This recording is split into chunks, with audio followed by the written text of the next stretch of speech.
The revolutionaries, एक नाम जिसके पीछे छिपी है भारत के आज़ादी की एक अनसुनी कहानी। इस कहानी की शुरुआत होती है 1857 से। ब्रिटिश की पॉलिटिकल पॉलिसीज, हैवी टैक्सेशन और बढ़ते कंट्रोल के खिलाफ बढ़ता विद्रोह मेरठ से शुरू होकर दिल्ली, कानपुर, लखनऊ, झांसी और बिहार तक फैला। लेकिन ब्रिटिश की सुपीरियर मिलिट्री स्ट्रेंथ और यूनिटी की कमी के सामने ये रिवोल्ट सप्रेस कर दिया गया। रेजिस्टेंस यहाँ खत्म नहीं हुआ। आगे आई एक नई पीढ़ी जिसका मानना था आज़ादी अब मांगनी नहीं है, उसे हासिल करना है। और इसी रेवोल्यूशनरी मूवमेंट की कहानी है द रेवोल्यूशनरीज। इस मूवमेंट के सेंटर में थे 4 क्रांतिकारी, रासबिहारी बोस दी मास्टरमाइंड। इन्होंने रेवोल्यूशनरी ग्रुप को कनेक्ट किया और 1915 के प्लान्ड आर्मी अपराइजिंग को ऑर्गेनाइज किया। प्रतिभा लाहिरी एक जाबाज क्रांतिकारी जो याद दिलाती है कि आज़ादी की लड़ाई में औरतें भी रेजिलियंस की एक मजबूत हिस्सा थी।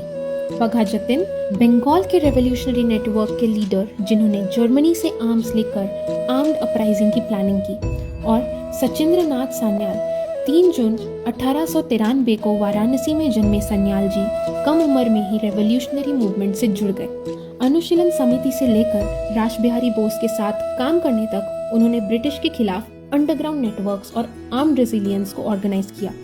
1915 के गदर कॉन्स्पिरेसी के बाद उन्हें उम्र कैद की सजा देकर सेल्यूलर जेल भेज दिया गया, जहां उन्होंने बंदी जीवन लिखी। 1924 में वो हिंदुस्तान रिपब्लिकन एसोसिएशन के फाउंडिंग मेंबर्स में रहे और उनका मैनिफेस्टो द रेवोल्यूशनरी ड्राफ्ट किया। उनकी सोच ने भगत सिंह और चंद्रशेखर आजाद जैसे रेवोल्यूशनरीज की पीढ़ी को भी प्रभावित किया।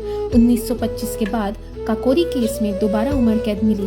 जेल और ट्यूबरकुलोसिस ने उनके शरीर को कमजोर कर दिया, मगर उनकी सोच को नहीं। 7 फरवरी 1942 को इंटर्नमेंट के दौरान उनका देहांत हो गया। वो आज़ाद हिंदुस्तान तो देख नहीं पाए, लेकिन आज़ादी के लिए लड़ने की उनकी सोच एक पीढ़ी से दूसरी पीढ़ी तक पहुंच गई।